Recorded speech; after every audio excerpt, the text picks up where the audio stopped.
مجھے دور سے بلڈنگ نظر آئی, میں نے سوچا کہ یہ مسجد ہے, تو میں بھاگ کے یہاں نماز پڑھنے آیا, لیکن پاس آ کے پتا چلا کہ یہ تو مسجد ہے ہی نہیں, یہ تو چرچ ہے. لیکن چرچ تو ہمیشہ سے ایسے نہیں دکھتے, تو رشیا میں یہ سارے بلڈنگز مسجدوں کی طرح کیوں ہیں؟ اور یہ اتنا بڑا مسئلہ ہے کہ رشیا اور ویسٹ ایک ہی کلر, ایک ہی ریلیجن ہونے کے باوجود بھی آج تک لڑ رہے ہیں. جب اسلام پہلے آیا تو مسلمانوں کے پاس کوئی پیسے ویسے اتنے نہیں تھے, اور ان کی بلڈنگز ہمیشہ بہت ہی سمپل اور سادہ اور اس قسم کی بلڈنگز تھی. لیکن آہستہ آہستہ مسلمانوں نے بہت ہی تیزی سے رومن اور پرشین امپائر دونوں کو فتح کر لیا, اور ان کے سارے خزانے اور ٹریجرز مسلمانوں کو مل گئے.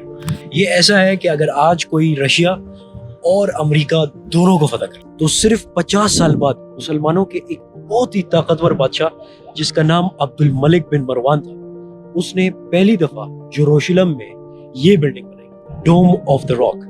یہ اس لیے نہیں کہ اسلام میں کوئی راؤنڈ شیپ یا ڈوم کی کوئی حیثیت ہے یا عزت ہے, یہ اس لیے کہ اس سے 100 سال پہلے کرسچنز نے دنیا کی سب سے خوبصورت بلڈنگ بنائی تھی جس کا نام تھا ہایا صوفیہ. اسی سے انسپائر ہو کے مسلمانوں نے بھی یروشلم میں مسجد اقصی کے پاس ڈوم آف دا راک بنایا, اور یہاں سے اسلام میں ڈومز بنانے کا کلچر شروع ہو گیا. اور مدینہ میں بھی رسول اللہ صلی اللہ علیہ وسلم کا روضہ مبارک بھی ایک سادہ سی بلڈنگ تھی, لیکن اسے عمر بن عبدالعزیز نے 5 سائیڈڈ وال دے کے بنایا تھا تاکہ مسلمان اسے مکہ میں کعبہ کی طرح سمجھ کے اس کا بھی طواف شروع نہ کر دیں. لیکن اس کے اوپر بھی ڈوم بنا ہوا, یہ کس نے بنایا؟ یہ تو رسول اللہ صلی اللہ علیہ وسلم کے 500 سال کے بعد ایک مملوک سلطان نے اس کے اوپر ڈوم بنایا تھا, لیکن اس کا کلر براؤن اور گولڈن تھا. اور یہ جو گرین ڈوم ہے یہ تو ابھی 200 سال پہلے عثمانیہ سلطنت کے ایک بادشاہ نے بنایا تھا, اور یہ آج بھی اسی شکل میں موجود ہے. اصل میں 2000 سال پہلے رومن امپائر ہر طرف پھیل گئی تھی, تو اس کے بادشاہ نے سوچا کہ کیوں نہ ہم اس امپائر کو 2 حصوں میں ڈیوائڈ کریں. تو ایک کا نام رکھا ایسٹرن رومن امپائر اور دوسرے کا نام رکھا ویسٹرن رومن امپائر.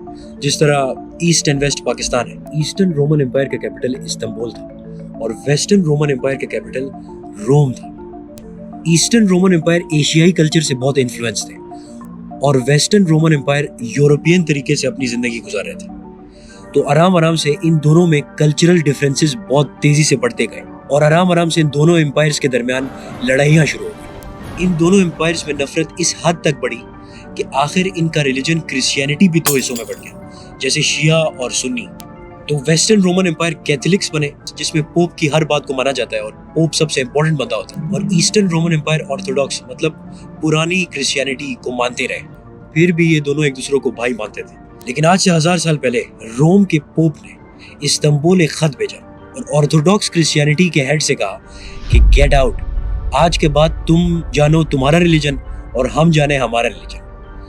اس خط کے بعد یہ دونوں سائڈز اتنے زیادہ ڈیوائیڈ ہوئے کہ اس کے بعد کبھی بھی یہ ایک نہیں ہو سکے, اور آج تک یہ ایک دشمنوں کی طرح ایک دوسروں سے لڑ رہے ہیں, اور آج تک ان دونوں کے ڈیفرنس کلیئرلی دیکھا جا سکتا ہے.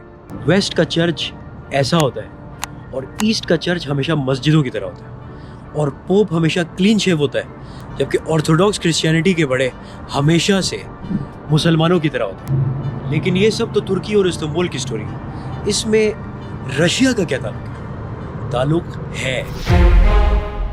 اصل میں مسلمان ہمیشہ سے کانسٹینٹینوپل کو فتح کرنا چاہتے ہیں. تو فائنلی عثمانیہ سلطان اونلی 21 ایئر اولڈ سلطان محمد فاتح نے فائنلی کانسٹینٹینوپل کو فتح کر لیا, اور اس کا نام اسلامبول رکھا. اور کرسچنز کو فل آزادی تھی کہ وہ جہاں بھی جانا چاہے اور جہاں بھی عبادت کر سکے وہ جا سکتے ہیں. لیکن ایسٹرن آرتھوڈاکس کرسچنز ویسٹ تو جا نہیں سکتے تھے کیونکہ وہاں پوپ نے ان کے کام تمام کرنے کا پلان بنایا ہوا تھا.